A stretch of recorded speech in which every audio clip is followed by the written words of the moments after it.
Assalamu alaikum. Hello friends. How are you? How is your day going? Now let's start the audio. The Road Ahead. Written by Bill Gates. Chapter 1. The first part of the road. I wrote my first program for a computer when I was 13 years old.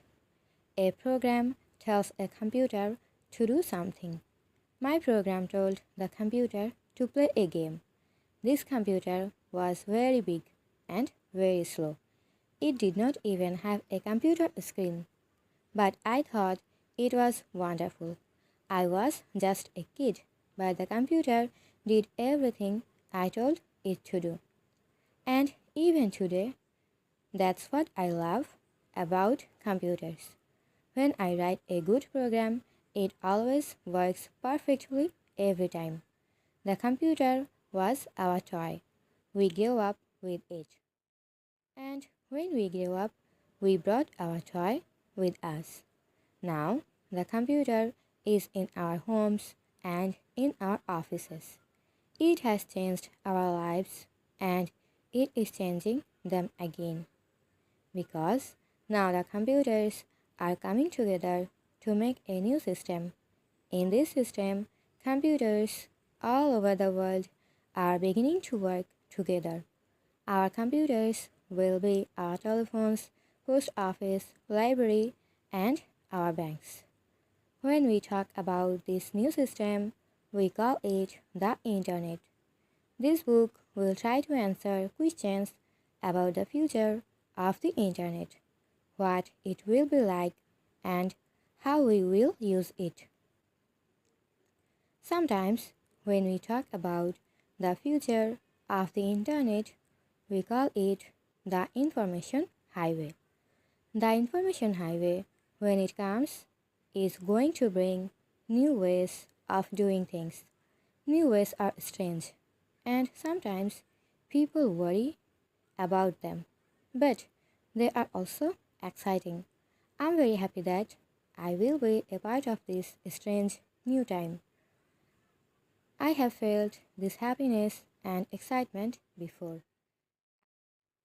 After I wrote that first program at the age of 13, my friend Paul Allen and I spent a lot of time using computers. Back then, computers were very expensive.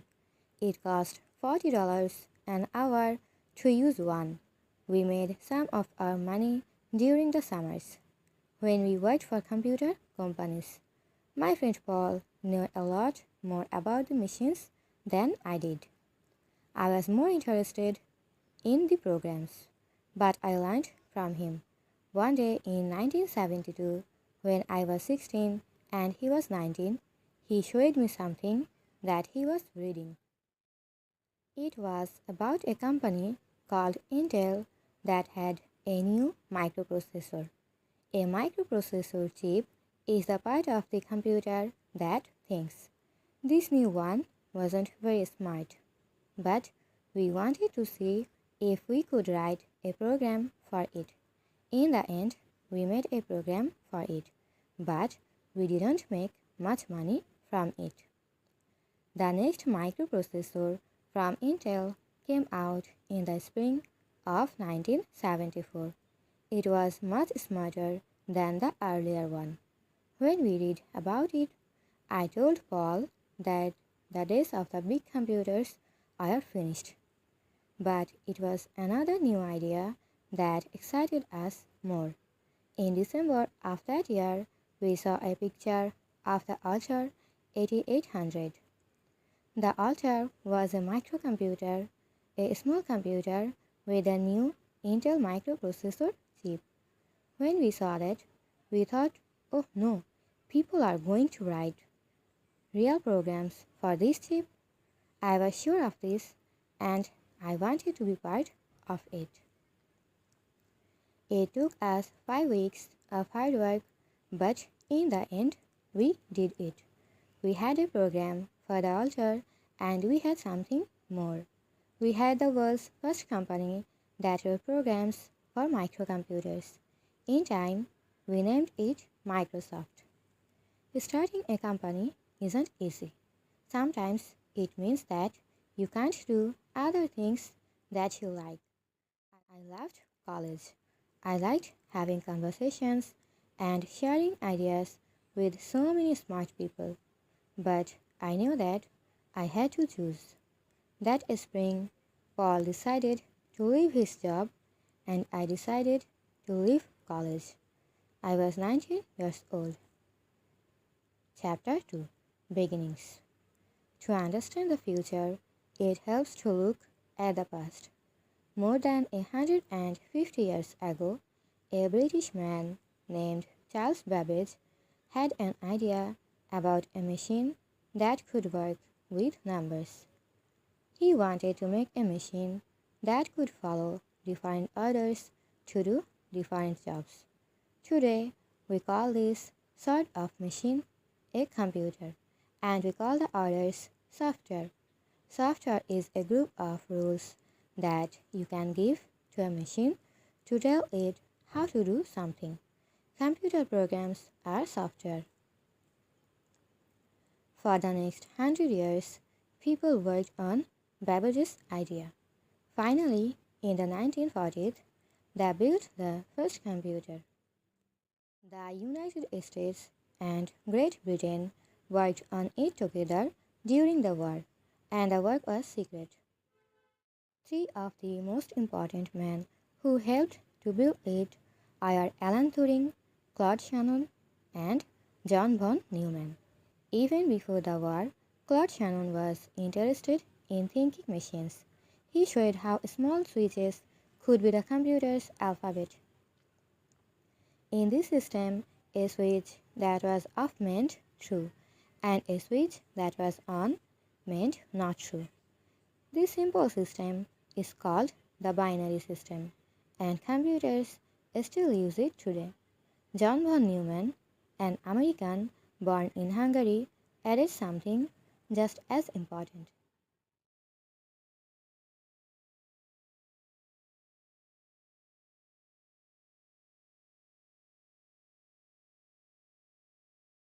Could use a memory in powerful ways. As soon as this was possible, the modern computer was born. It is not always possible for a computer to keep all its information in its memory without changing it. Often the computer has to make the information smaller so that its memory can hold more of it at one time. Many times it does this before it moves the information to another computer. Each year we will be moving more data. Data is another word for information. Almost all of the data that we get today in different ways will come through our computer, and the computer will send it to different machines around the house. If the computer gets a voice message, for example, the telephone will ring. If the message comes as a picture or pictures as a movie, for example, it will show up on the computer screen. There will probably be other kinds of information too. But we can't know yet what it will be because the future is always full of surprises. There are no surprises in the past, but there are lessons. Companies that put their money into the information highway will try not to make the same mistakes that other computer companies have made during the last 20 years. In the past, they spent too much time working on the machine and not enough time on the software. When we started Microsoft, we worked with MITS, the company that built the Altair 8800. By 1977, other companies, Apple, Commodore, and Radio Shack, are also making small computers, and we sold them our software. Our software was an important part of these computers because users could write their programs for it too. But users are doing another thing with our software too. They are stealing it. One person bought it and then shared it with many other computer users by making copies of the software. Sadly, this stealing of software has not disappeared.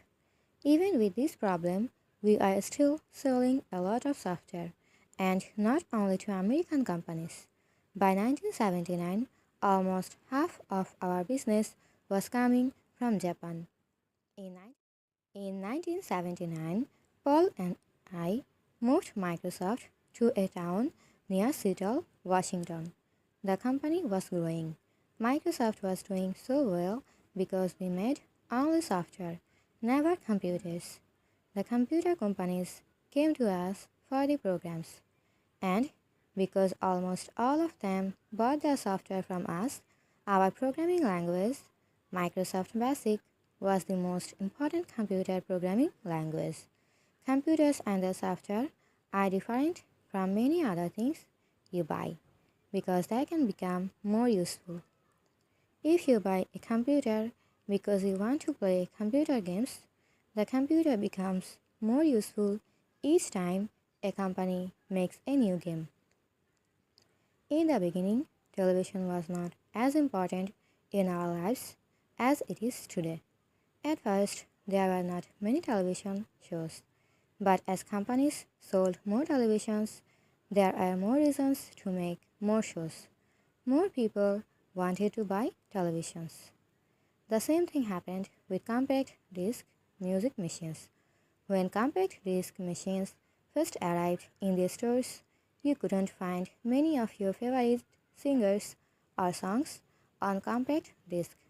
But when enough people began to buy the machines, music companies had to start making more discs. Today, when you want to buy music, you usually buy a compact disc.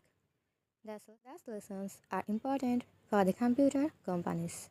Companies have to remember that people want their computers to do as many different things as possible. In 1980, two men from IBM came to Microsoft to talk about personal computers, smaller computers that people could use at home or in small businesses. IBM wanted to have these new computers ready in less than a year. It also wanted us to make the software. IBM idea seemed wonderful. We wanted to be a part of this. The software system that we made for them was called MS-DOS.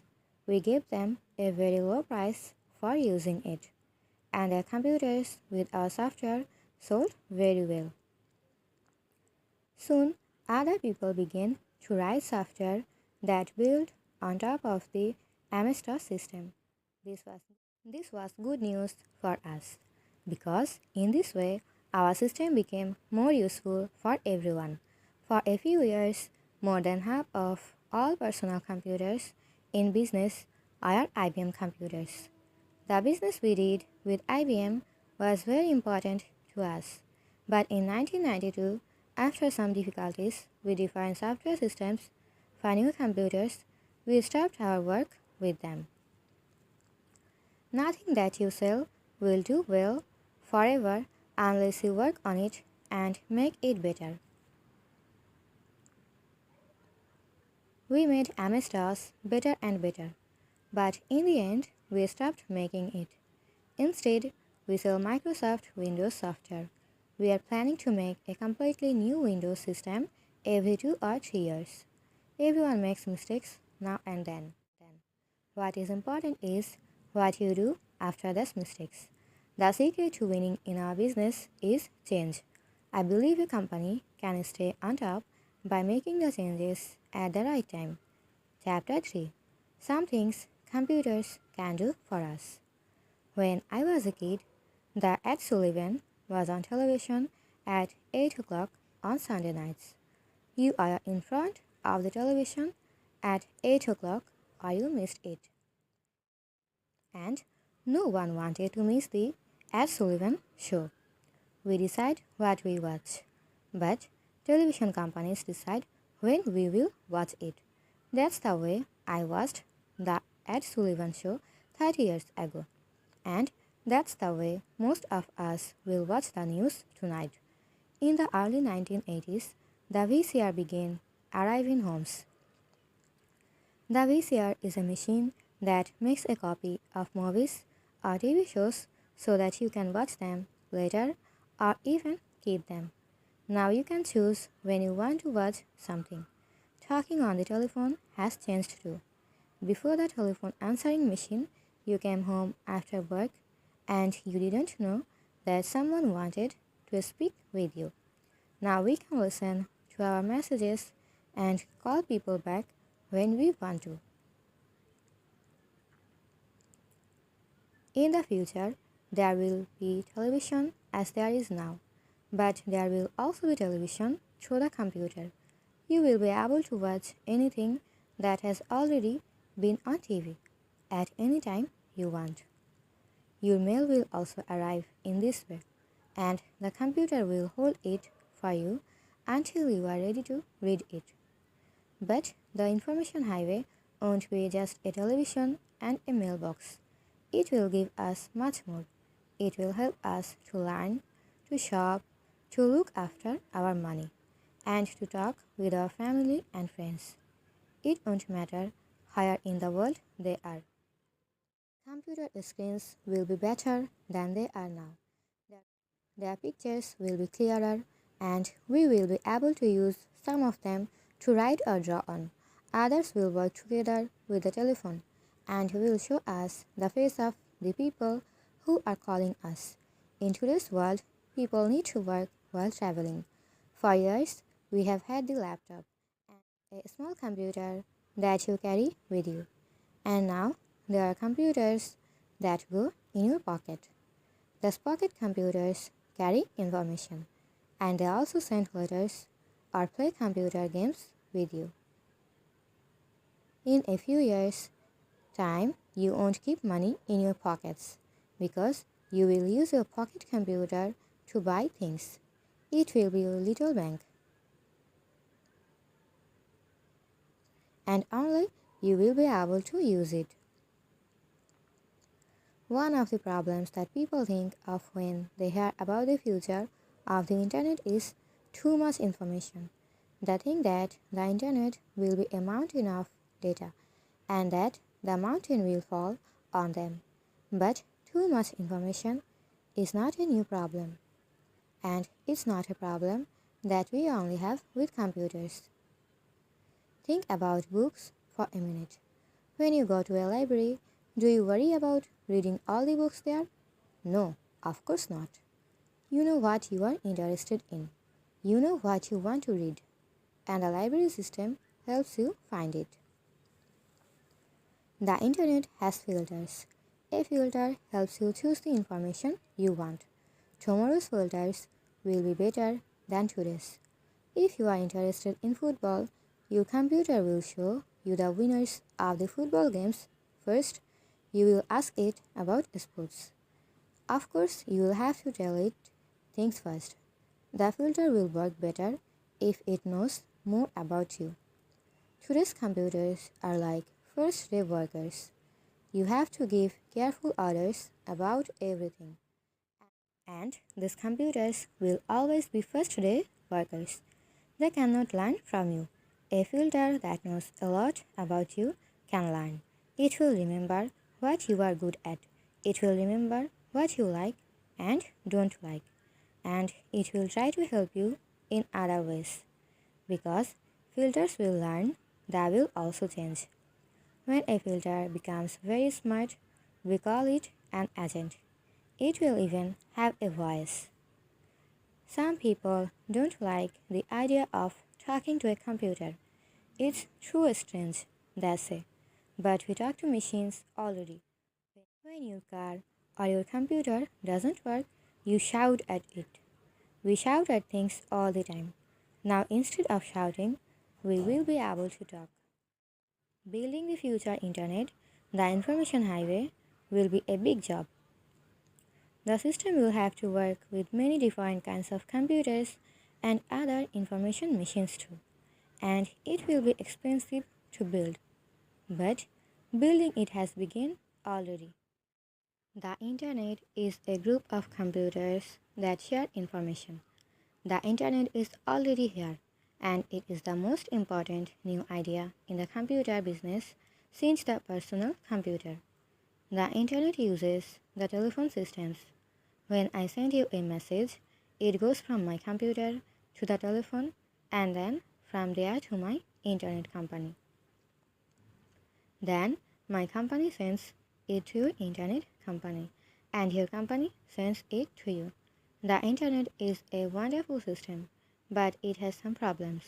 One of the most serious problems is hackers.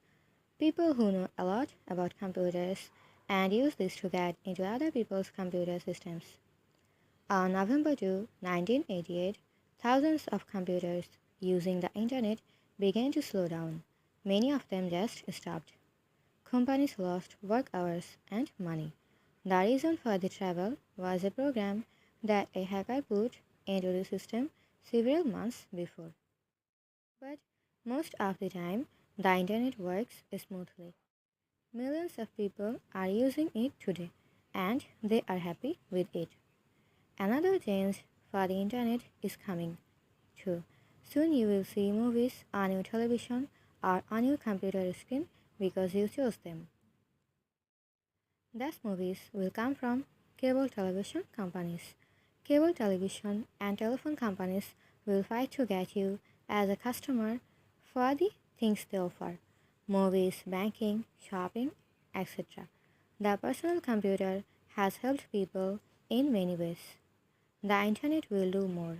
It will open the doors to most of the world's information. Chapter 4 Changes in Information Systems. What a document? Most people will say that it is a piece of paper that tells you something. For more than 500 years, people have used ideas and information. This book is a document. In fact, a document is anything that tells you something. The news on television is a document too. There will still be paper in future, but there will also be other ways to keep and share documents. The internet has let millions of people get to know electronic documents that move from one computer to another. Because computers can do more than paper can, these documents often are more useful to you. The idea of a document will change. When I was young, I loved the encyclopedia that my family had. When I wanted to know about something, I could read about it and look at pictures of it. I spent a lot of time with the encyclopedia and I read a lot of it. Microsoft Encarta is an electronic encyclopedia. It has a million words, but it also has photographs, movies, and music. If you want to know about Egyptian music, you can hear the real music while you read about it. You can also hear what famous people said, or see a movie that explains how a machine works. No paper encyclopedia can give you this. Paper documents aren't the only ones that will change. The television news will be as long as you want. If you want more information on something they are talking about, you will be able to ask for it. Already you can share information on the internet. You can share ideas too by putting your letters or messages on a bulletin board. An electronic bulletin board is a place in a system of computers where people can read or write messages about something that interests them. A million people can read what you write, or maybe no one will. But either way, you have put your ideas there. And there are bulletin boards about almost everything on the internet. Games are another reason people enjoy computers. Today, most computer games are on a special compact disc. Every player starts with the same game, but he changes it by choosing what he will do with the game. But as the internet grows, people are beginning to play against other computer users, not just by themselves. Computers have changed movies too. It was computer software that gave us the animals in Jurassic Park and many exciting parts in other movies like The Lion King and The Mask. One of the most interesting ideas in the world of computers is virtual reality. Virtual reality, or VR, is a system of pictures and sounds the computer uses to make a place. The place isn't real, but it seems real, and you think you are in it. You can look to the right and the left, and the system knows you are turning your head and it changes the pictures. You see those places through special computer glasses. With VR, you will be able to learn what it's like to fly an airplane, drive a car, or maybe go inside a body to see the heart working, all without getting off a chair in your living room. Today, people use a sort of virtual reality in many different kinds of computer games. But VR is more than a game. Pilots who are learning to fly airplanes can use it and can crash safely.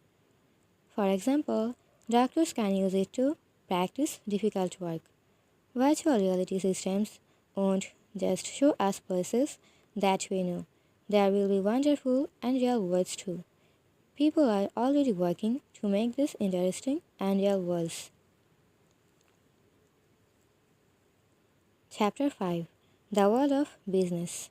We are leaving the world of paper documents, and because of this, business is changing.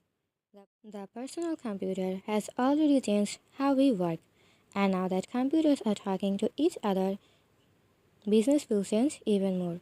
The possibilities are exciting, but people have to remember that a computer is only a tool.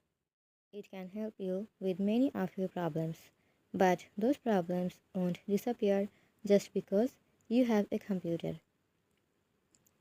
When I was a kid, computers are big machines and only big businesses used them. The computers are part of the reason that those businesses did better than small ones who used paper and pencil. But today, personal computers have changed all that. Businesses of all sizes use them and they help their users to do more work. Today, people in business share information by sending messages and letters, by talking on the phone, and by meeting people from other companies around the table.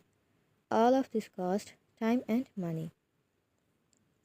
At Microsoft, we began to use electronic mail, letters that travel through computers in the early 1980s. Email, as everyone calls it, took the place of paper. Email is easy to use and goes from computer to computer immediately. At Microsoft, anyone in the company can send me messages by email. The email messages at Microsoft are usually a sentence or two. The reader gets the information that he needs, but it doesn't take as long as a telephone conversation. In the future, email will get better, changing in ways we haven't thought about yet. Telephones will also get better. You will still hear the other person, but you will also see them if the other person wants you to. Or you will be able to show other pictures through the same system. People in business will meet without leaving their offices. I'm sure you have already seen people using this sort of communication on new shows on television. People in different countries talk together about the same thing while a reporter in another place asks them questions.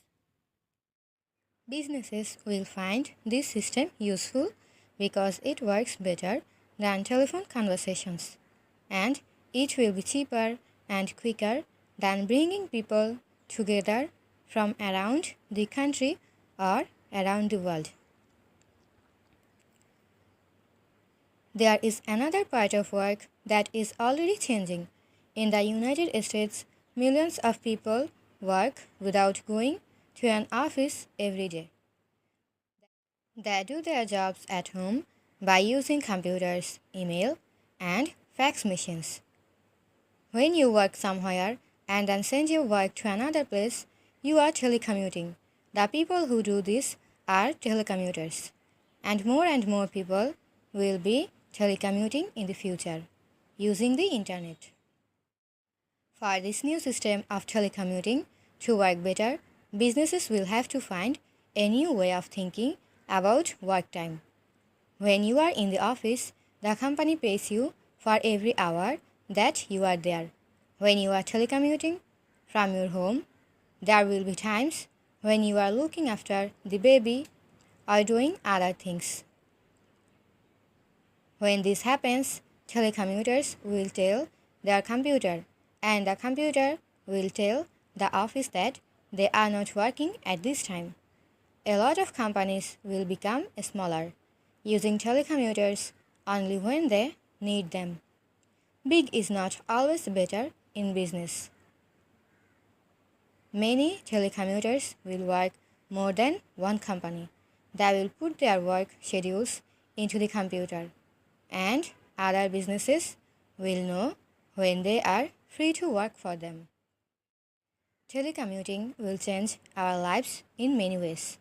Many of today's problems are problems of the city, of too many people living in the same place because they can find work there. Of course, there are good things too about living in the city. There is more to see and do, and the hospitals, schools are bigger and sometimes better. But when people choose to live in the city, they live with the bad, so they can have the good. Over time, as the internet brings your work to your home, it will also bring many of the other good things from the city with it. College lessons, city tours, or conversations with doctors at hospital far away. It is possible that when this happens, people will begin to leave the city. It seems strange, but this will possibly help the cities too. If one person out of 10 leaves the city will have more money to spend on the other 9 people. Chapter 6, Markets and Money. When Adam Smith wrote The Wealth of Nations in 1776, he talked about a world where every buyer knew every seller's price and every seller knew how much to ask for. We do not have that world yet. Sometimes you buy something for $500 and then see it in another store for $300 and you feel stupid. It happens with many different things, but for the same reason. You did not have enough information. The internet will bring buyers and sellers together. You will be able to find anything using your computer. And as this happens, the middlemen, the people who sell things for other people, will have to do more for both the buyers and sellers to keep their jobs. This idea will frighten a lot of people. But it will stop frightening most of them when it becomes part of our lives.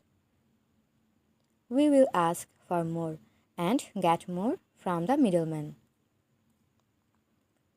The travel business is a business of the middleman.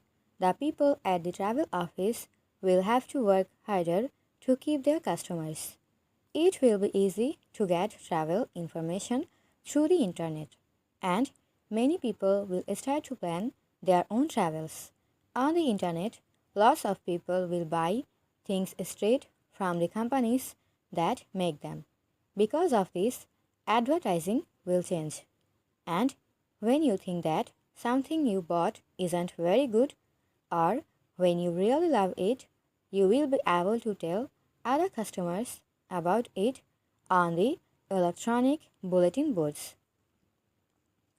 Before you buy something, you will be able to read what other people are saying about it on the bulletin boards too. Of course, you don't have to listen to everything everyone on a bulletin board says. Sometimes a few users try too hard to tell people how they feel. their messages become angry. I have seen this happens with bulletin board and it kills them. There's another problem too with the bulletin boards.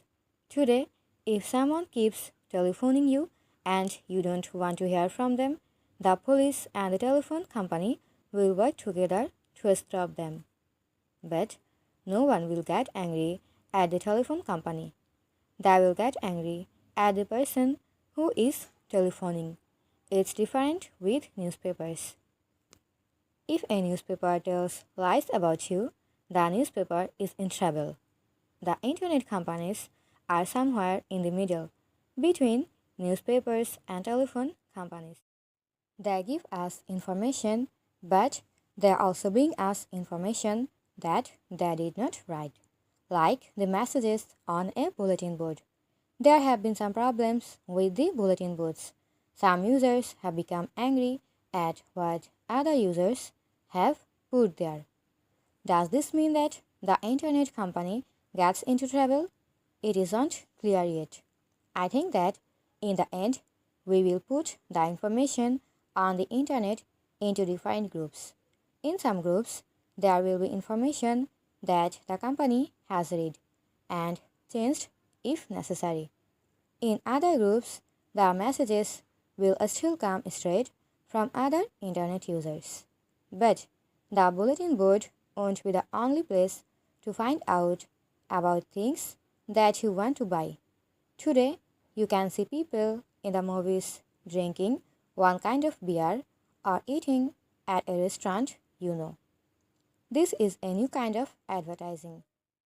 In the future, when you see something you like in a movie, you will be able to ask questions about it. In the movie True Lies, Arnold Schwarzenegger sees our Windows program in Arabic on a computer screen. We paid for that. In the future, when you see something you like in a movie, you will be able to ask questions about it or even buy it through the computer.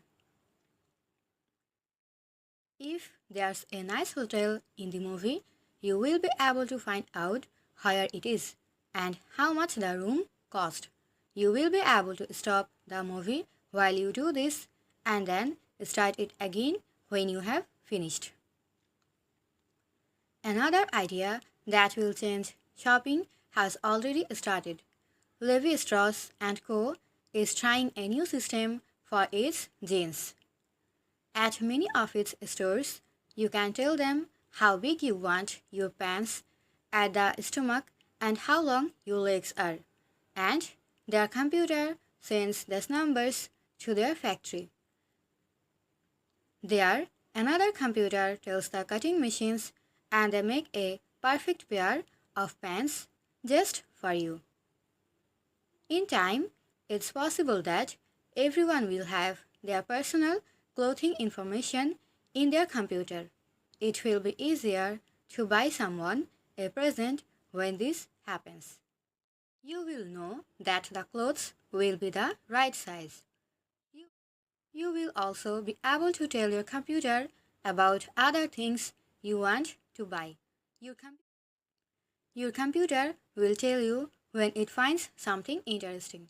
It, it will also use this to tell companies about you. This will help both you and the companies. Advertising today costs companies a lot of money. There are some companies, Coca-Cola, for example, who want everyone to see their advertising. But most companies want to get their advertising to one group of people or another. Toy companies want children or the parents of young children to see their advertising, for example.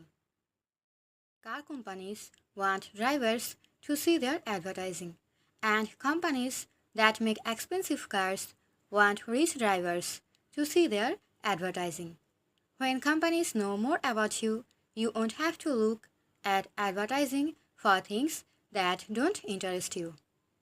And the companies will know that the right people are seeing the things they sell. Your computer will tell the companies about what you are interested in buying or what you are interested in hearing. Companies that sell music will have new ways of doing business. You will be able to pay for a song each time you listen to it. Or the company will be able to give you a low price for playing it 10 times, or maybe you will sometimes be able to play some songs for free. Movie companies will do something like this too. There will also be pay messages that will give you money if you look at them. Of course, most of these won't give you much money, perhaps a quarter or a dollar, but, but when someone wants you to notice them, especially, you will probably get more. These pay messages will be another kind of advertising. Banks will also have to change. There are about 14,000 banks for personal banking in the United States. Most people use a bank near their home or office. But as the internet becomes better, it won't be very important to have your bank near you. There will be electronic banks, computers to watch your money, and these banks will be everywhere because they will be in your computer too. Many companies will have to change when the internet arrives. Some old jobs will disappear, but many new ones will take their places. And buyers and sellers will both win. Chapter 7: Education in the Future. Businesses will be different, and schools will have to change too.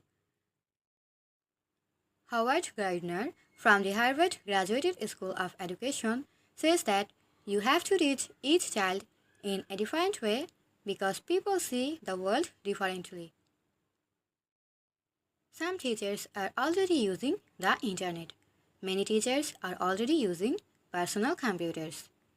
In Union City, New Jersey, a telephone company called Bell Atlantic gave 140 computers to students and teachers. These computers went into the homes and the school. At home, children used them to do their homework. Parents used them too, to talk to the school about their children. Electronic documents will help teachers to give different parts of the same lesson to different students. All children will learn in the way that is best for them. A lot of people don't believe this. They have heard about computers in the classroom, but they have not seen much difference because of them. There is a simple reason for this: money. The schools don't have enough money to buy the right computers. School computers just aren't strong enough and smart enough to do the job. But this will change because it has to change. The computer has to be in the schools of tomorrow. People often ask, will computers take the place of teachers? I can answer them, no, they won't. A computer is a tool that a teacher uses. We have all had teachers who made a difference in our lives. But when teachers do great work and give wonderful lessons, they are only helping their 20 or 30 students. In the future, teachers will share their work with other schools across the country or around the world. There will be good software programs for the lessons. When a teacher is talking about the sun, for example, she will be able to choose one of many pictures. She will have other pictures to show when students ask questions.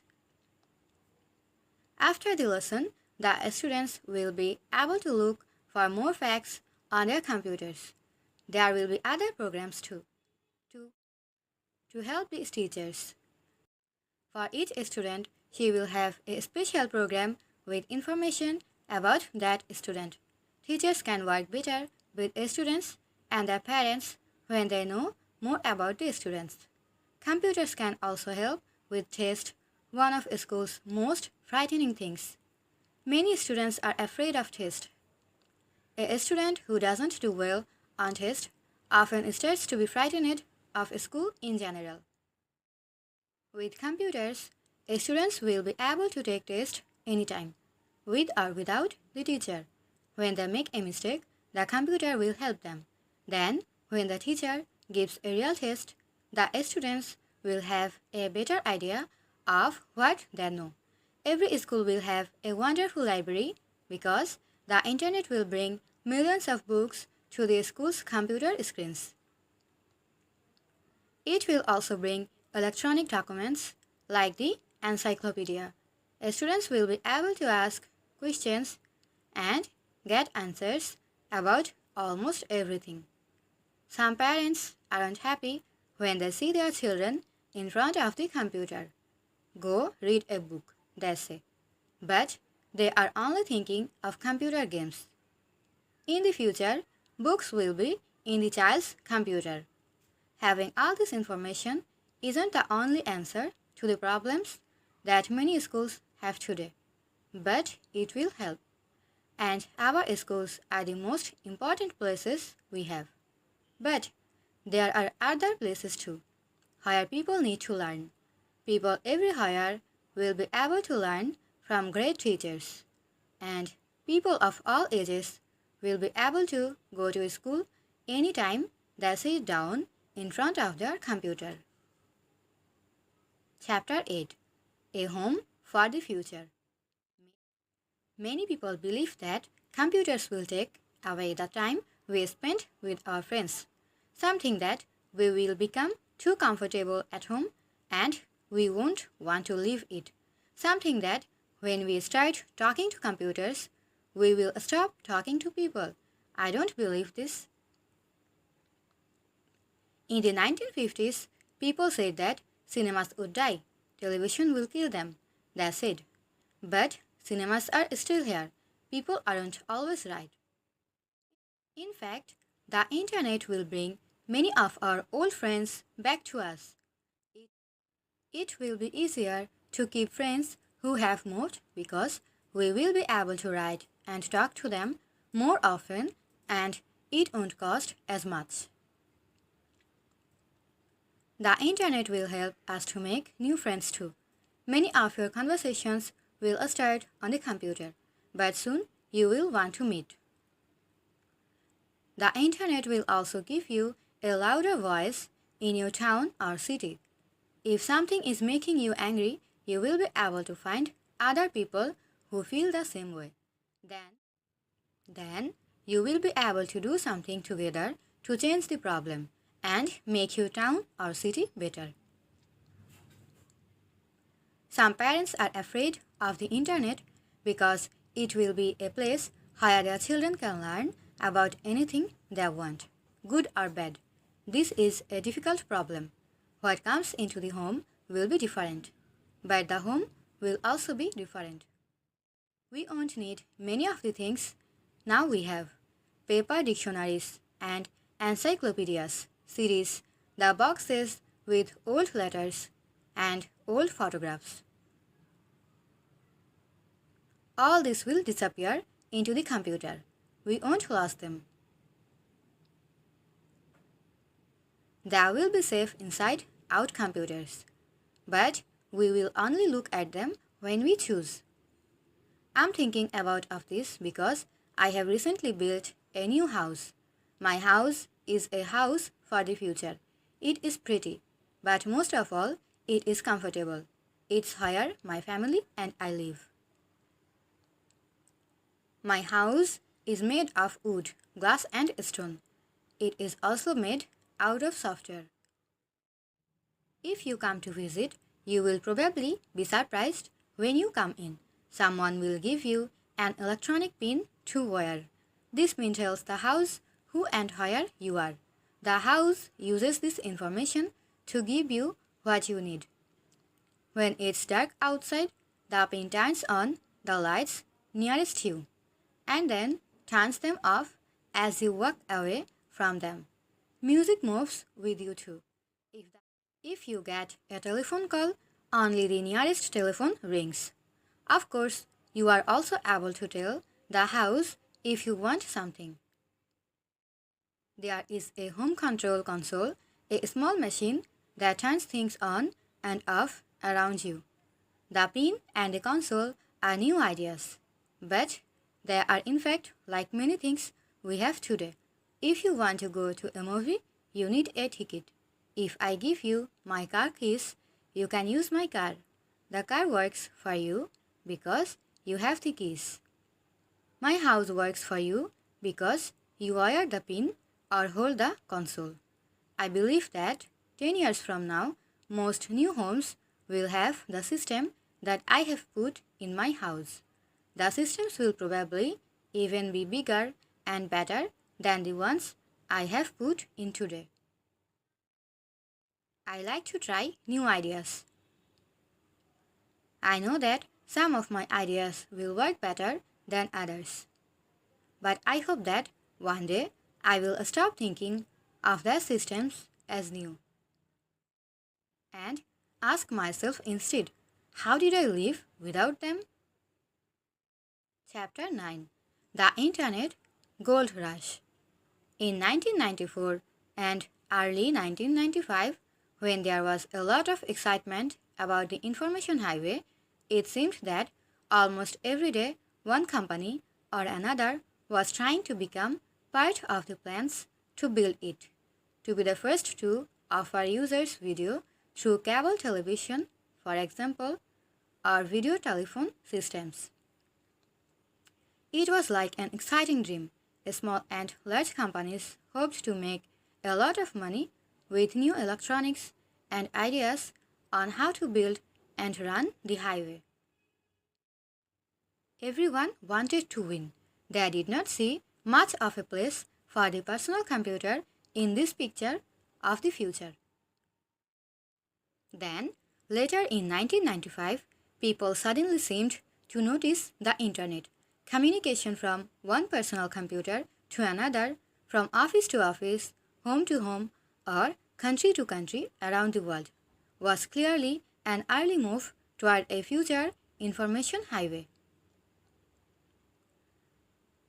The excitement over building the highway turned quickly to excitement over the power that people already had through their personal computers on the internet. It was a welcome change of thinking for Microsoft, where our thinking and planning was already for a personal computer on every desk and in every home.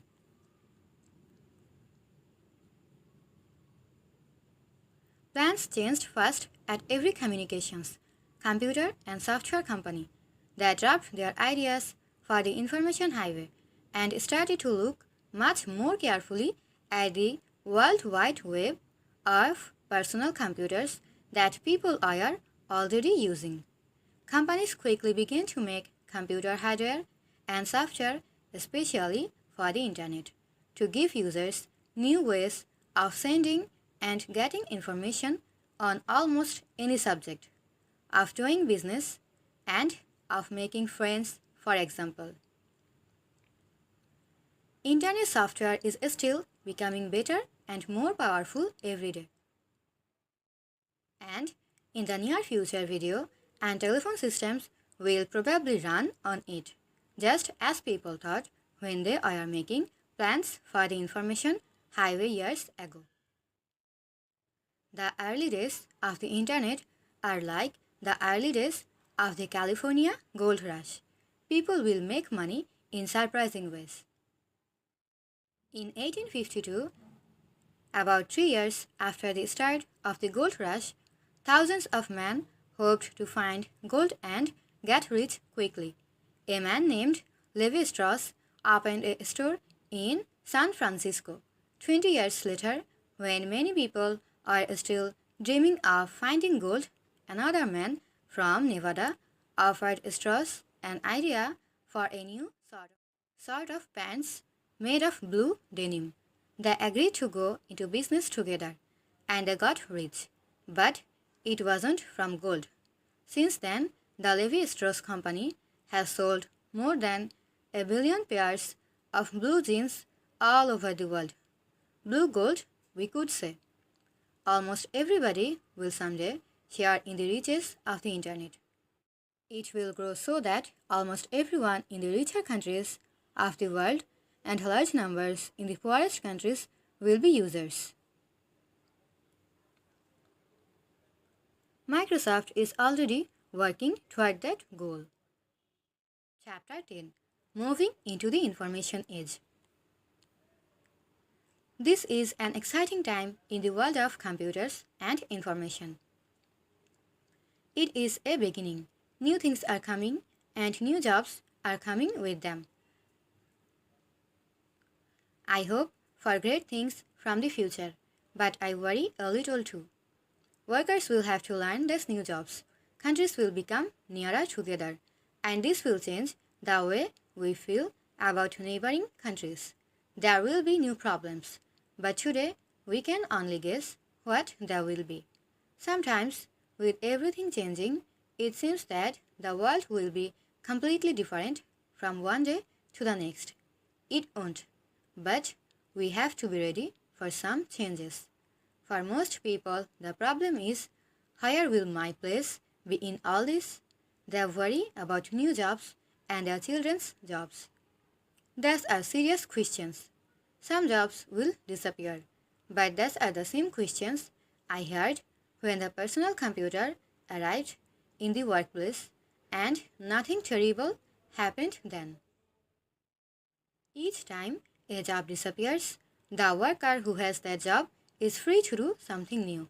This means people do more work, and that is good for everyone. Before we had machines, most people lived or worked on farms. Today, only a few people in the United States do this work. The children and the grandchildren of farmers didn't stop working, they just found new jobs.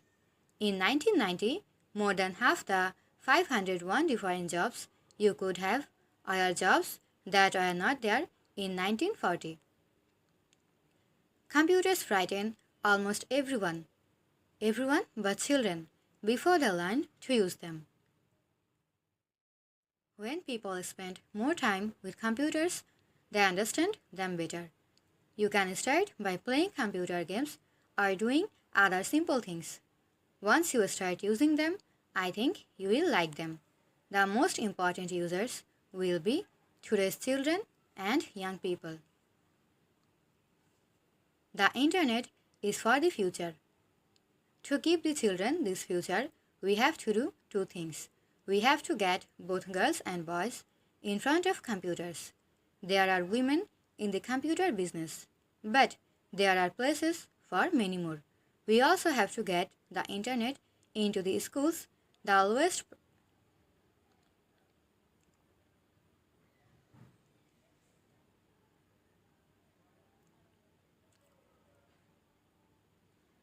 We also have to get the internet into the schools, the lowest price possible for using it. What will the price of the internet be? People worry about that because the internet needs as many users as it can get. It will not be expensive. People are also afraid of sharing too much personal information. Computers already have a lot of information about all of us. The telephone numbers we call, how we did in school or college, where we work, and how much we make. Today, these facts are in many defined computers. Each computer knows something about you. But no computer knows everything. But the internet will change that because the computers can all talk to each other. There will have to be new rules for this information. Who can see it and how they can use it? We will have to decide on those rules carefully.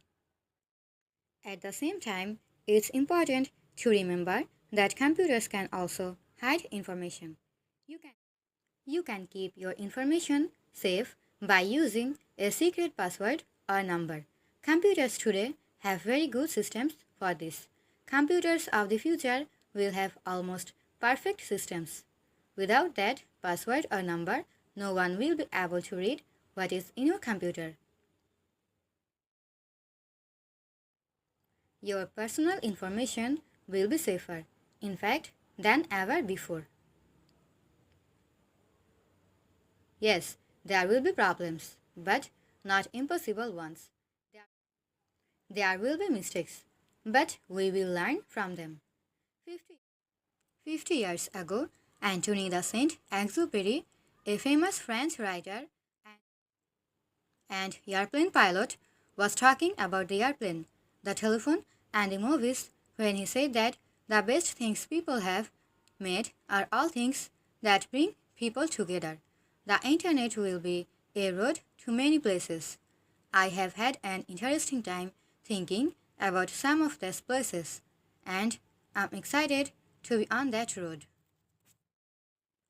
Thank you all for your time and concentration. Hope you are having a great day. May you be healthy, wealthy, and wiser. Keep smiling. Allah Hafiz.